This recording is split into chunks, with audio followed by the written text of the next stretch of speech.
Dans les 2 épisodes précédents, on a l'impression d'être dans la série de l'été. On a parlé du parcours de Tristan et de la particularité de son enseignement, en quoi s'être autrement là se traduit dans la façon de pratiquer, de se positionner. Je suis Domiti, élève de Tristan, et avec lui aujourd'hui, on parle de la posture de l'astrologue. Bonjour Tristan. Bonjour Domiti, ravi de te retrouver. Pareil. Comment tu qualifierais ta posture en tant qu'astrologue qui est, en toute logique, celle que tu transmets aux futurs astrologues qui rejoignent ton école? Mmh, je dirais c'est une posture d'accompagnement d'abord. Dans le sens où, hem, quand tu fais de l'astrologie, tu as, 2 démarches possibles qui est une démarche qui est: je vais pousser de l'information ou, je vais, accompagner la personne dans, un épisode de sa vie, une compréhension d'elle-même ou je ne sais quoi. Quand je dis pousser de l'information, c'est une forme de consultation, entre guillemets «à l'ancienne», mais je vais pas dire on va pas le qualifier comme un truc, qu'il faut mettre au placard parce que ça a aussi un intérêt, qui consiste à avoir étudié le thème de la personne et à lui dire ce qu'on a étudié sur son thème.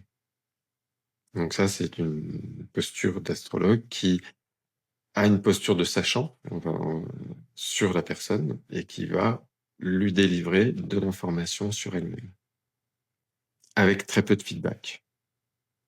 Ça, c'est un peu à l'ancienne, un peu raide. Maintenant, je trouve que les astrologues sont quand même beaucoup plus ouverts, mais l'idée, ce n'est pas d'avoir trop de feedback, mais de faire son travail, de délivrer la connaissance que l'on a étudiée à l'avance.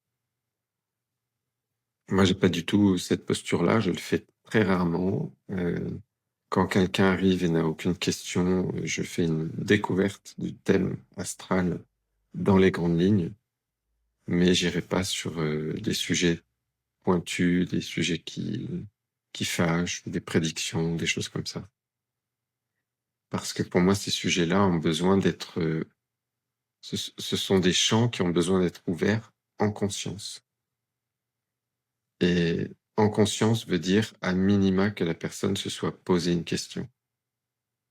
C'est, c'est un moment, hem, qui peut être, quelquefois surprenant pour certaines personnes qui viennent me voir, quand je leur demande de poser une question. Même si la personne m'a raconté tout un contexte, de vie professionnelle, de vie personnelle, il se passe ça en ce moment et puis, j'ai des angoisses, j'ai ci, j'ai ça, nani OK, on fait un constat de ce que la personne vit, mais je vais renvoyer la personne à par rapport à ce constat, à poser une question. Si je le fais pas, avec une construction, d'astrologue, je vais intégrer tout ce que la personne me dit, regarder le thème et aller lui dire: «Bah, c'est normal, vous vivez ça parce que ci, vous vivez ça parce que ça» et là, on est parti dans, des choses qui peuvent être justes et intéressantes, qui sont pas forcément demandées en termes de capacité d'intégrer une information et puis quelquefois qui sont un peu délirantes. Le fait de poser la question, de demander à la personne: «OK, vous vivez ce contexte, mais finalement, qu'est-ce qui vous questionne là-dedans? Quel est, heu, comment vous appréhendez d'une certaine manière ce que vous vivez?» Parce qu'on peut le vivre bien, on peut le vivre mal, on peut ça peut nous questionner par rapport à des sujets qui sont pas, fixés sur un point que nous, en écoutant la personne, on aurait pensé devoir, traiter. Donc ma posture d'astrologue est toujours de rendre à l'autre la responsabilité sur sa démarche. C'est pas moi qui ai la responsabilité de savoir, qu'est-ce qu'on va étudier, qu'est-ce qu'on va aller chercher et farfouiller. dans le thème de naissance, c'est à l'autre d'ouvrir un champ de conscience par son propre questionnement. Ça, c'est vraiment, pour moi, fondamental. Pourquoi? Parce que l'astrologie, c'est hyper puissant. Et donc, comme c'est hyper puissant, ça nous permet de rentrer dans l'intimité de la personne,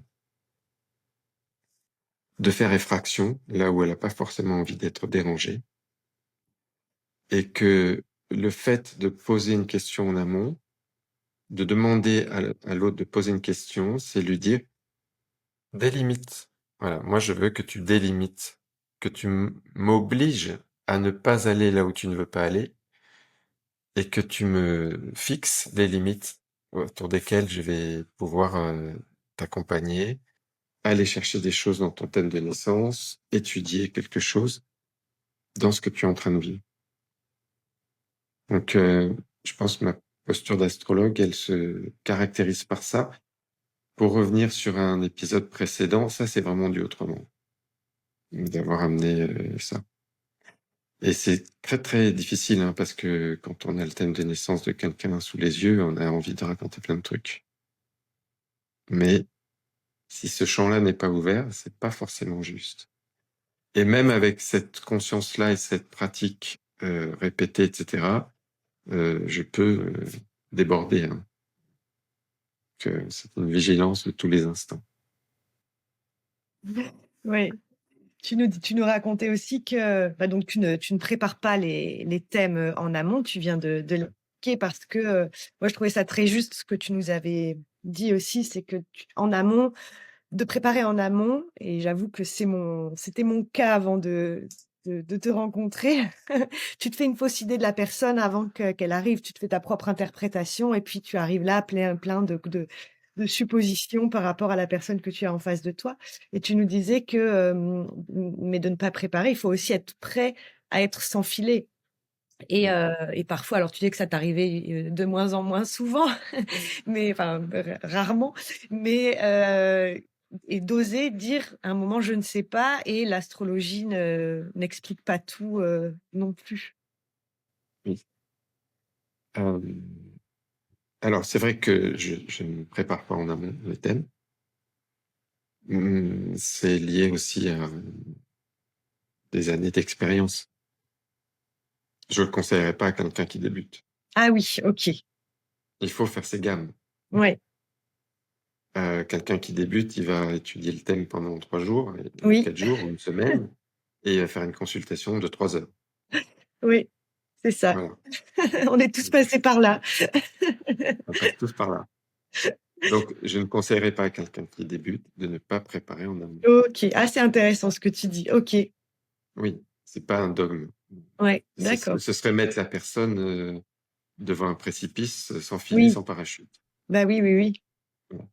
Mais à terme, quelqu'un qui rentre dans la dynamique de consulter, Mmh. d'utiliser l'astro en tant que praticien, là, oui, je l'invite à oser et à prendre le risque de, de rencontrer la personne à un moment ou à un autre, de mettre ça dans son parcours sans avoir préparé ou en allégeant progressivement ses préparations. Oui. Parce que, en effet, ce que tu dis, c'est qu'on va fixer des choses dans la préparation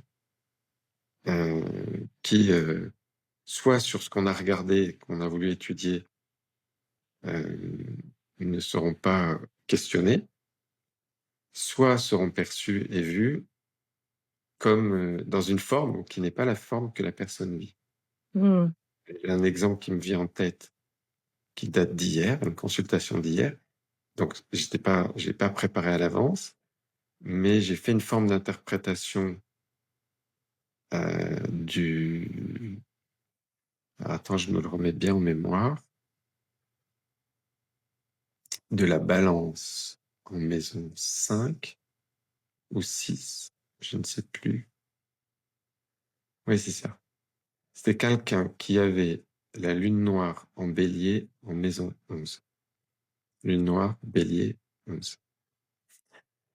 et qui me demandait, elle est astrologue, elle me demandait: «Bah, ça veut dire quoi ce truc?» Elle m'évoque des choses et je lui dis: «Ce que c'est pour moi la lune noire dans le fondement, à savoir, un point sur lequel on manque de discernement, mais en même temps, on est assez fasciné par ce point, donc il y a une forme d'attraction forte et on a tendance, sans s'en rendre compte, à vivre l'expérience dans laquelle se trouve ce point, la lune noire, avec l'énergie du signe opposé, au lieu de la vivre avec l'énergie du signe dans lequel elle est.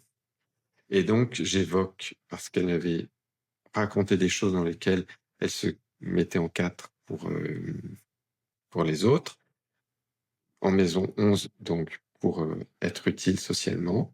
J'évoque cette idée de vouloir, retrouver une forme d'équilibre et d'harmonie et cetera, heu et d'essayer d'apporter ça à la société en maison 11, et quelques minutes après, en fait, ou pendant la discussion, hem, elle me dit un truc tout simple qui est que dans sa vie collective, elle a tendance à beaucoup trop, se mettre au service des autres, de leurs attentes et de leurs besoins. Et je dis: «Bah, ça, c'est une autre forme de la balance. Je vais m'adapter aux besoins de l'autre» et qui n'a rien à voir avec l'énergie du bélier qui est au contraire, s'affirmer soi-même dans le collectif. Donc même sans avoir préparé, je peux aller chercher un référentiel qui est pas forcément le bon, mais quand on prépare, qu'on écrit, qu'on nanana, on s'enferme encore plus dans ses références ou dans la référence qu'on va choisir. Donc le fait de pas préparer, heu, devient une acceptation de faire des choses en live, donc de les vérifier, les checker, les corriger avec l'autre, qui peut être avec une interprétation qui est modulée, sur une autre, variation, une autre, d'un élément, que ce soit un astre et cetera. Un astre, une maison ou un signe. Heu, Tu avais évoqué d'autres choses dans ta question qui me sont sorties de la tête. Bah, il y avait le côté s'enfiler, le côté oser dire: «Je Mmh. ne sais pas». Oser dire: «Je ne sais pas», c'est très important. Mais ça revient avec, ce qu'on avait dit la dernière fois, qui est, la posture qu'on adopte. Quand on est dans une posture de sachant où on ne fait que délivrer des informations, il est difficile de dire: «Je ne sais pas», puisque ce qu'on «vend» entre guillemets, c'est, du savoir. Bon après on peut vendre du savoir et dire: «Je ne sais pas» aussi, hein, mais, disons que c'est plus compliqué. Mais «Je ne sais pas», c'est une phrase qui est importante. On n'est pas obligé de tout savoir. Et on peut tomber sur des configurations, des constructions du thème sur lesquelles on bute un peu. On n'a jamais rencontré. Ça nous paraît aussi, et ça c'est important à intégrer, on ne le relie pas forcément avec, la biographie de la personne. Ça c'est très important parce que c'est en étant dans la capacité justement de dire: «Je ne sais pas, je ne comprends pas, je fais pas le lien», qu'on peut se rendre compte qu'il y a eu des erreurs, sur la notation de l'heure de naissance ou des choses comme ça. Faut pas prendre le thème de la naissance comme une vérité absolue. Heu, Quand on a un peu de bouteille en astro, on a entendu des histoires à dormir debout sur la manière dont les heures de naissance ont été notées. Donc il faut être un peu plus circonspect et on ne peut l'être que si on part du principe qu'on n'est pas infaillible et que, du coup, l'objet aussi devant nous n'est pas infaillible. Oui. Et un autre truc que tu nous apprends aussi très bien, c'est à écouter. Une de tes règles, c'est 80 d'écoute, 20 de thème et c'est vrai que quand tu arrives, devant une personne en ayant préparé, bah, tu écoutes pas en fait, tu es là pour lui comme tu disais, lui vendre du savoir et il y a que toi qui parles, il y a que toi qui parles et cetera. Alors que dans ta posture à toi, on écoute 80 du temps en fait. C'est c'est une phrase, pour, accentuer, la question de l'écoute, hein. Il y a pas de faut pas respecter 80 d'écoute dans une consultation, hein, peut-être pas ça. Mais disons dans l'intention, l'écoute profonde est fondamentale parce que c'est l'autre qui nous enseigne. Je crois qu'on avait dit ça sur le premier épisode ou le deuxième, je sais plus. C'est l'autre qui m'enseigne. C'est l'autre qui va me donner par les exemples de sa vie, par euh, la, la nourriture vivante de sa biographie, une compréhension de l'astrologie qui, tous les jours, devient de plus en plus précise, de plus en plus profonde. Et si on veut faire coller l'existence de l'autre à ce qu'on a pu comprendre de l'astrologie à un temps T, ben en fait, on s'appauvrit très très très vite. On reste sur une forme d'astrologie qui est figée, fixée autour de nos croyances, des trucs qu'on a bien intégrés, bien compris. Et ça va marcher d'une certaine manière, et puis ça va aussi être très sec et très incompréhensible pour d'autres. Ça m'arrive encore dans mon protocole de consultation, je demande toujours aux gens s'ils ont déjà consulté et comment ça s'est passé, s'ils ont déjà consulté ou quels souvenirs ils en ont. Euh, Il y a des gens qui disent c'était bien, ça m'a fait, voilà, ça m'a donné des apports, etc. Et il y en a d'autres qui vont dire, j'évalue pas de quantité, hein, c'est pas ça, qui vont dire clairement qu'ils ont eu l'impression qu'on leur parlait de quelqu'un d'autre. C'est intéressant d'ailleurs, ce sujet, et ça serait un vrai sujet d'étude. Une des grandes critiques de l'astrologie, c'est l'effet Barnum. De dire que l'astrologue va toujours dire des généralités dans lesquelles tout le monde peut se reconnaître. Ben, c'est complètement faux. J'ai eu beaucoup de gens qui m'ont expliqué qu'ils ont reçu des consultations et qui leur ont pas parlé du tout. C'est ça. La première fois que j'y pense, dans cet échange, il y aurait vraiment une étude à faire là-dessus pour étudier si l'effet Barnum est une réalité universelle de l'astrologue ou pas. Parce que ça démontrerait le contraire. Bon, parenthèse fermée. C'est mon côté chercheur qui a toujours Oui. ces petites réflexions. C'est quoi les dérives ou les pièges que tu observes souvent chez tes élèves ou tes apprenants? Je sais pas comment tu appelles les appelles?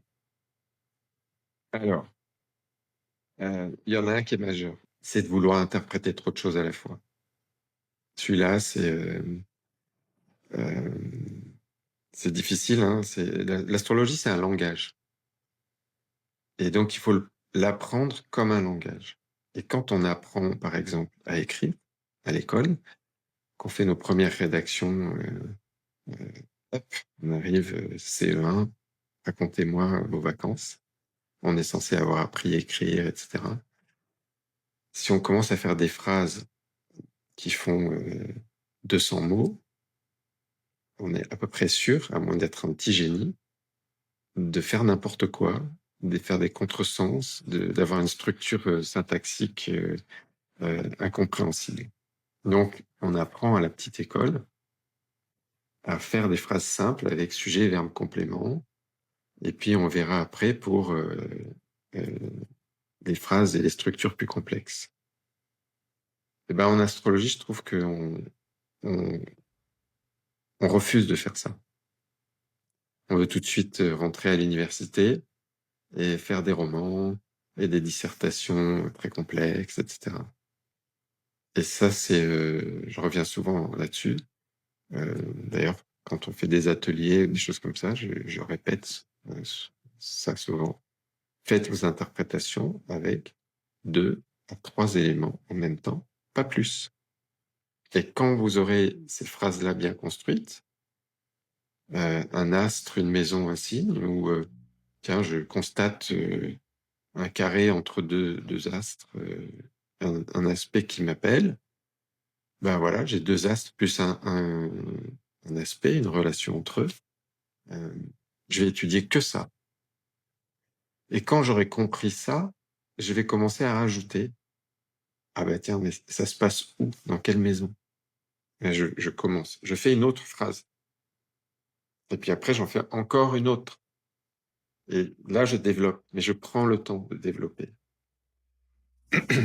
Et donc, un des travers principaux, c'est de ne pas avoir compris que l'astrologie était un langage et que comme un langage, il faut apprendre à le décomposer et le réarticuler de la manière la plus basique possible avant de faire des choses complexes.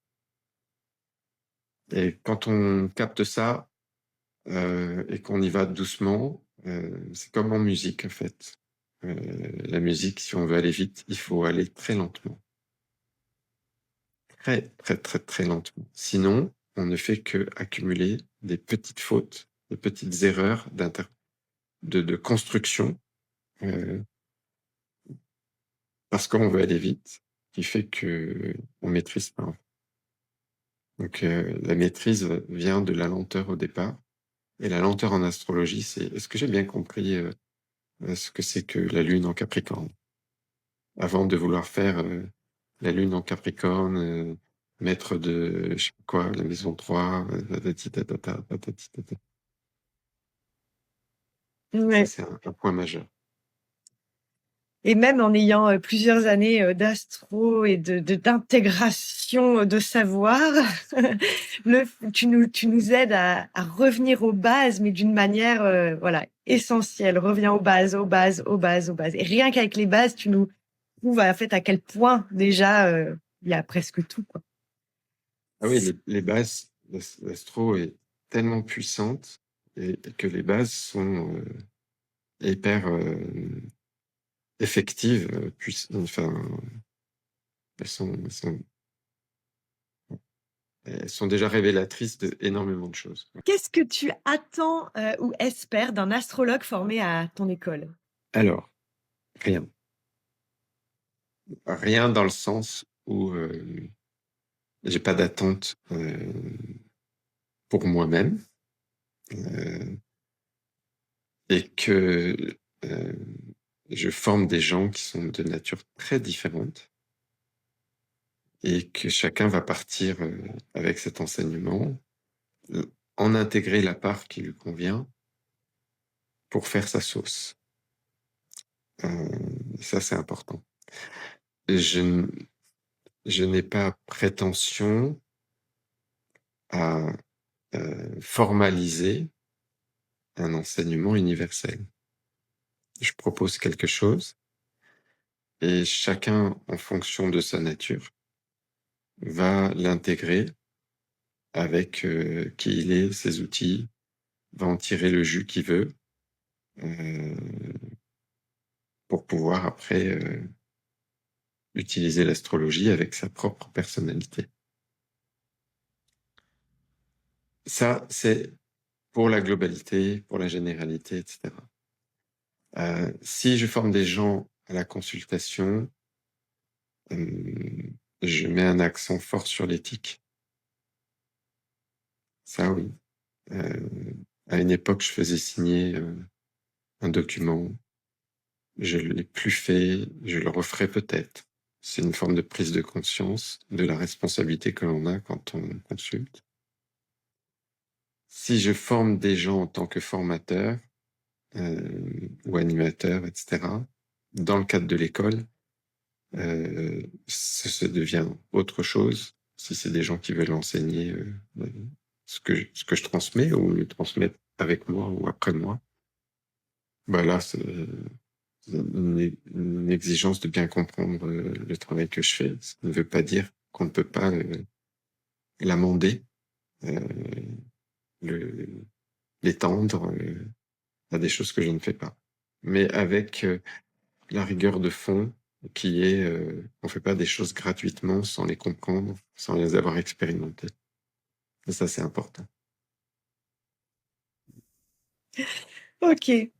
Et imagine un ou une de tes élèves est sur le point donc de finaliser, sa formation avec toi. Quel est l'ultime conseil que tu lui laisses avant de le ou la laisser s'envoler? Mm. Bon, ça revient un petit peu à ce qu'on vient de dire, hein, c'est sois toi-même. Euh, Prenons je reprends le cas de quelqu'un qui consulte. Pour moi, quand, quelqu'un va voir un accompagnant, c'est d'avoir une relation d'humain à humain.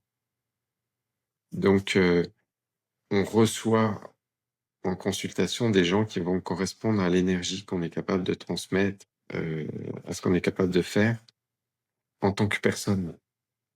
Dans l'accompagnement, il y a de tout. Il y a des gens qui ont besoin d'être réveillés à coups de pied aux fesses et d'autres qui ont besoin d'être accompagnés en douceur et d'autres qui ont besoin d'être accompagnés par la compréhension, d'autres qui ont besoin d'être accompagnés par, la mise en action. Donc il faut stimuler les personnes à agir.